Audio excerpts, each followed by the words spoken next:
tu vas chez un médecin qui n'a jamais vu, qui ne te connaît pas, tu lui racontes des trucs comme ça, il va te regarder l'air de dire oui, un peu un cas mental ici. Hein.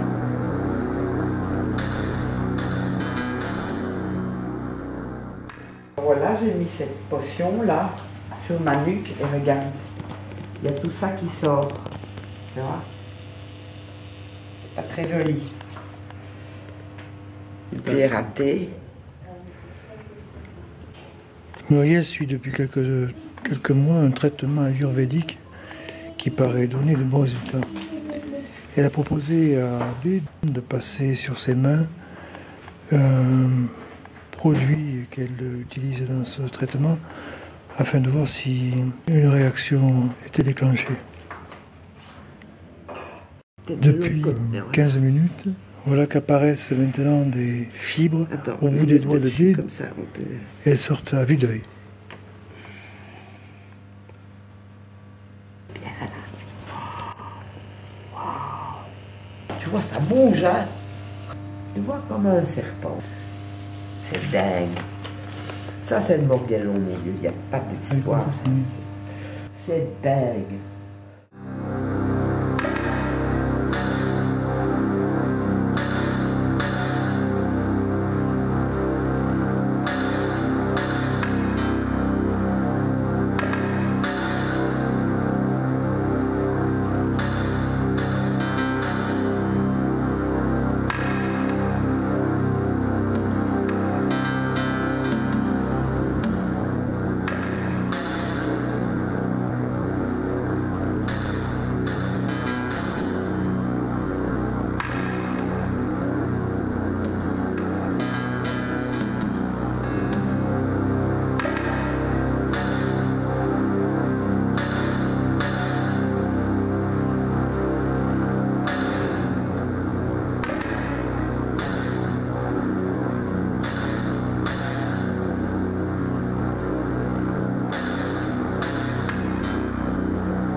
Est-ce que j'étais la première contaminée et que j'ai transmis ça à mes enfants? Est-ce que ça vient de l'extérieur? Et que c'est partout dans la maison, puisque je retrouve ces espèces d'amas de poussière, de boules partout. Comment ça se développe? Là, ça reste plein de points d'interrogation. Et c'est grand temps que le milieu scientifique commence un peu à observer tout ça et à analyser tout ça. Et ne pas dire, mais madame, c'est dans votre tête, il n'y a rien chez vous. Mais regardez les échantillons. Oh mais non, ce n'est que de la poussière.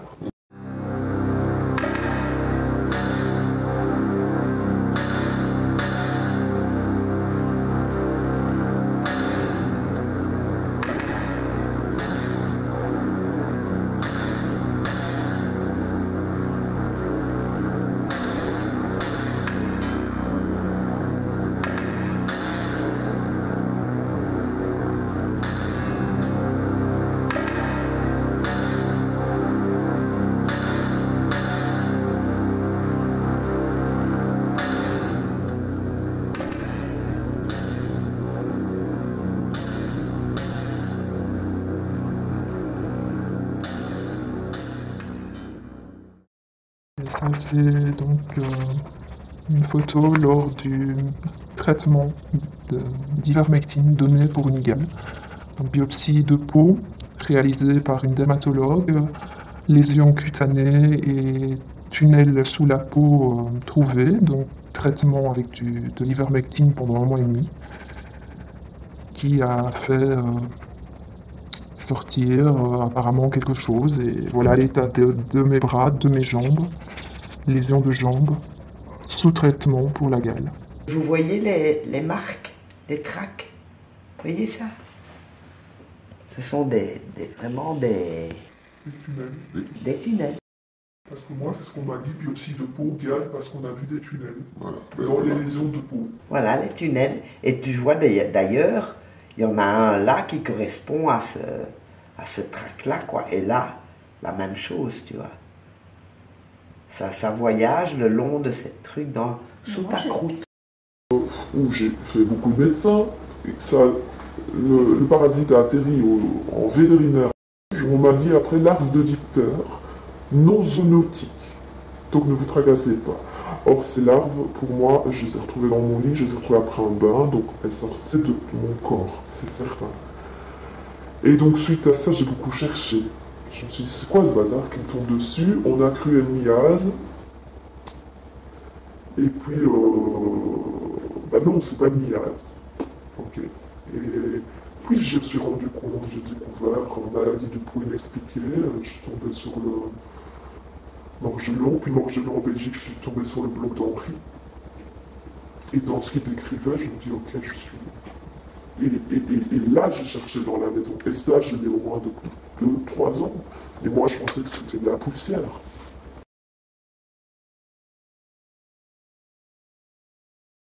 Puisque je souffre énormément du ventre, plusieurs analyses de selles, on me dit mais il n'y a pas de parasite. Bon, ces analyses reviennent négatives puisque on ne cherche que ce qu'on connaît.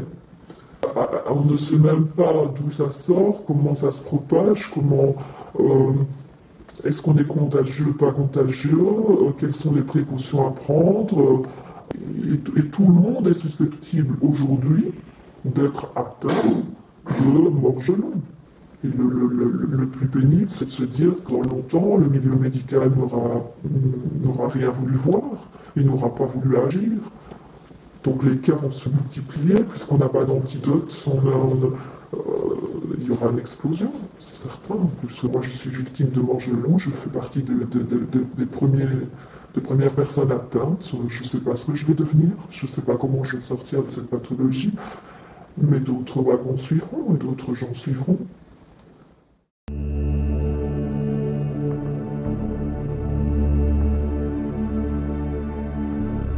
Imaginez un petit fil en plastique qui se construit tout seul.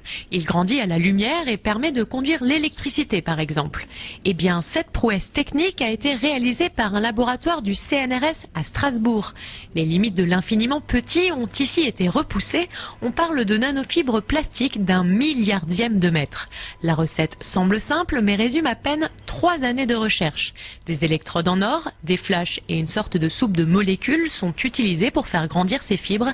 Des molécules modifiées de triarylamine. Ça ne vous dit évidemment rien, mais ces molécules sont utilisées dans le processus de la photocopie. On éclaire simplement cette solution et à ce moment-là, ce signal lumineux va être un signal de démarrage de notre auto-assemblage. Les molécules vont savoir qu'à partir de là, elles vont devoir se coller les unes aux autres et ensuite les fibres croissent jusqu'à toucher l'autre électrode. Et quand elles touche l'autre électrode, le courant électrique peut passer. Donc c'est très simple. On prend une solution, on éclaire et tout se fabrique tout seul. Ces fils microscopiques pourront conduire du courant dans des composants électroniques. Jusqu'à présent, les métaux et le carbone étaient utilisés pour cette tâche. La découverte de ces nanofils change la donne. Ils sont moins coûteux et plus faciles à manipuler. Prochaine étape pour les scientifiques, démontrer que ces fils peuvent être intégrés dans des appareils qui gagneront ainsi en compacité. L'un des marchés pourrait être l'énergie solaire. On peut imaginer de miniaturiser des circuits électriques de cette manière. Et puis il y a tout ce qu'on ne sait pas encore, parce que ces objets sont relativement nouveaux. Et ce qu'on espère, c'est que leur structure même, leur fonctionnalité même, amène à la création de nouvelles technologies dont on ignore encore quelles elles peuvent être. Et puis il y a tout ce qu'on ne sait pas encore,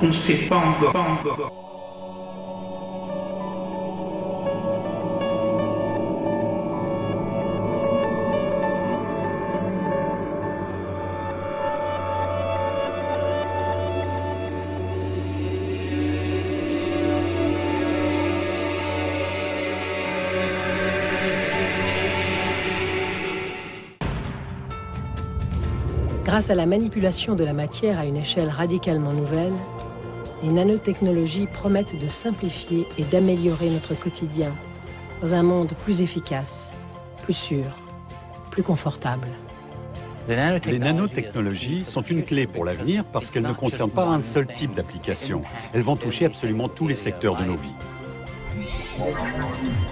Les produits issus de ces recherches vont sans doute faire évoluer en profondeur notre rapport au monde qui nous entoure.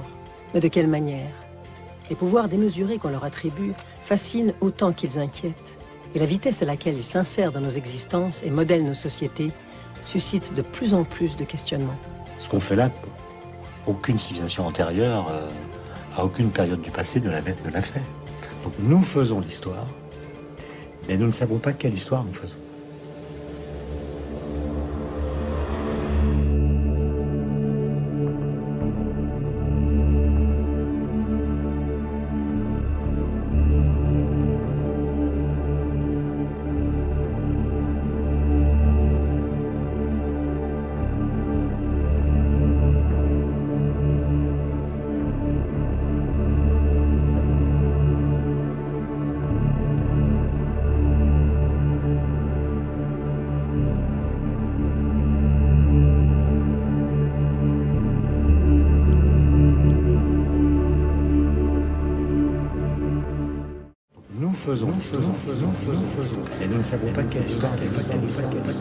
The Morgellons problem is a syndrome, a disease that has specific things in common with all parties that are developing these symptoms.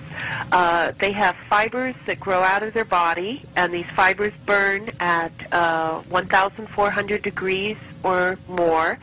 And they also have where it's either black, blue, or red, or even white fibers. Well, it is a true foreign invader, meaning a foreign invader is something that comes into the body and is not recognized by the body and attacks the body's defense mechanism.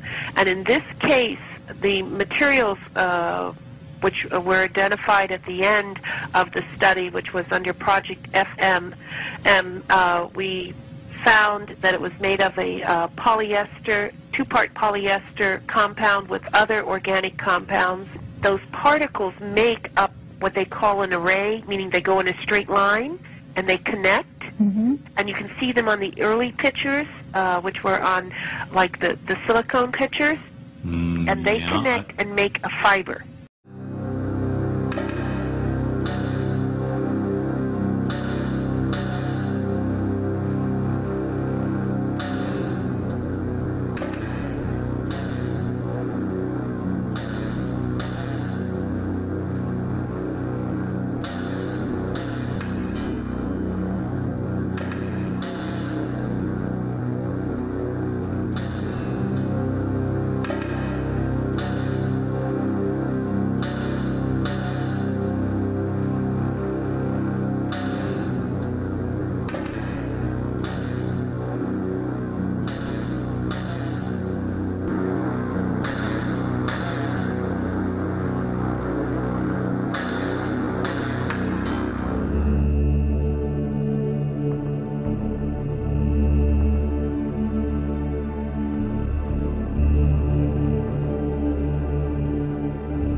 l'impact de l'homme sur ce système est de plus en plus important. Parmi les aérosols dus à l'activité humaine figurent notamment les émissions polluantes du trafic aérien.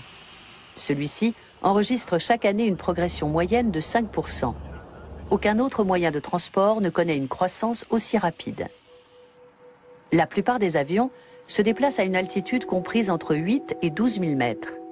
C'est là que se forment les cirrostratus. Uniquement constitués de cristaux de glace, ces fins voiles nuageux ont un effet réchauffant sur le climat. Les avions rejettent des gaz d'échappement et produisent de la vapeur d'eau qui forme des traînées de condensation. Celles-ci génèrent des voiles nuageux artificiels qui accentuent le réchauffement de l'atmosphère. À bord d'un avion scientifique, les chercheurs du Centre allemand pour l'aéronautique et l'aérospatiale étudient depuis plusieurs années ces traînées de condensation. Grâce à une sonde fixée sur le nez de l'avion, ils prélèvent des échantillons de gaz d'échappement. Le physicien Andreas Petzold et ses collègues étudient l'impact du trafic aérien sur le climat et les nuages. Leurs travaux sur les nuages formés à partir des traînées de condensation leur ont permis de décrypter des processus jusqu'alors inexpliqués. La question à laquelle nous consacrons une grande partie de notre travail est la suivante.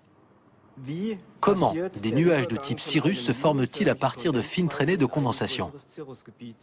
Nous avons ici un cas extrême. Il s'agit d'une photo satellite de l'Europe centrale prise en 1995. En haut de l'écran, on voit le Danemark. Ici en bas les Alpes et l'Allemagne au centre. Toute l'Allemagne est tapissée de traînées de condensation. Entre ces traînées se trouvent des zones de couleur blanche. Ce sont des nuages de type cirrus qui se sont formés à partir des traînées de condensation. Sans le trafic aérien, ces nuages ne seraient probablement pas apparus. C'est pourquoi on suspecte le trafic aérien de jouer un rôle majeur dans les changements climatiques. Ce phénomène est particulièrement visible à proximité des aéroports. Au cours de la matinée, le ciel bleu du lever du jour se couvre progressivement d'un voile gris. En cause, les traînées de condensation. Celles-ci commencent par former de fins nuages de type cirrus. Puis, par un effet de contamination inexpliqué à ce jour, des voiles nuageux se forment entre et autour de ces cirrus. Ce nouveau phénomène tend à s'amplifier dans de nombreuses régions du monde.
Les avions rejettent des gaz d'échappement et produisent de la vapeur d'eau qui forme des traînées de condensation.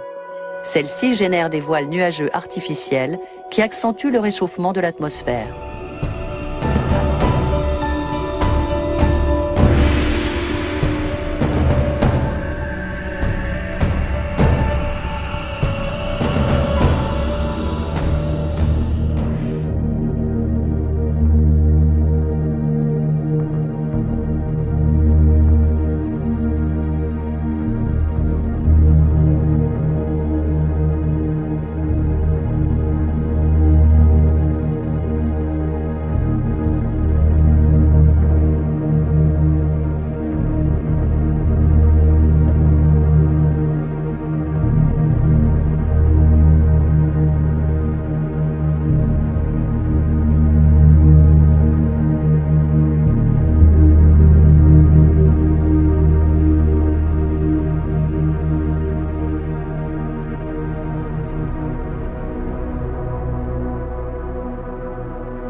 Bonjour, je vais vous parler aujourd'hui du tabou ultime, notre mort. Quand allons-nous mourir? Vous voyez, c'est l'évolution de notre espérance de vie depuis 250 ans. Elle a déjà triplé. Elle est passée de 25 ans en 1750 à plus de 80 ans. Il n'y a pas si longtemps que ça, analyser, comprendre et manipuler notre fonctionnement biologique était considéré comme une tâche insurmontable. Mais aujourd'hui, la donne technologique est en train de changer. Ce que l'on appelle les technologies NBIC va nous permettre de lutter contre la mort, la vieillesse et la maladie, grâce à une médecine de combat, avec une puissance qui était inimaginable il y a encore quelques décennies. Grâce aux technologies NBIC, la science-fiction d'hier va devenir médecine réalité. Il s'agit réellement d'un tsunami technologique. Nous allons tous être séquencés. Cela permettra de développer une médecine personnalisée, guidée sur nos particularités génétiques, et c'est particulièrement important en cancérologie, puisque malheureusement, 1 sur 4 d'entre nous aura un cancer dans sa vie. Nous allons pouvoir avoir plusieurs décennies en bonne santé supplémentaires. En atteignant 2050, nous bénéficierons d'autres vagues technologiques, peut-être encore plus spectaculaires que celles qui sortent aujourd'hui des laboratoires. Avec cela, nous pourrons atteindre quelques décennies supplémentaires et de bon en bon, il est possible que nous bénéficions d'une espérance de vie que nous ne pouvons même pas imaginer aujourd'hui. Et vous, pensez-vous, comme certains experts, que l'homme pourrait devenir immortel à brève échéance? Ma conviction personnelle est que certains d'entre vous dans cette salle vivront 1000 ans. Je vous remercie. 1000 ans. 1000 ans.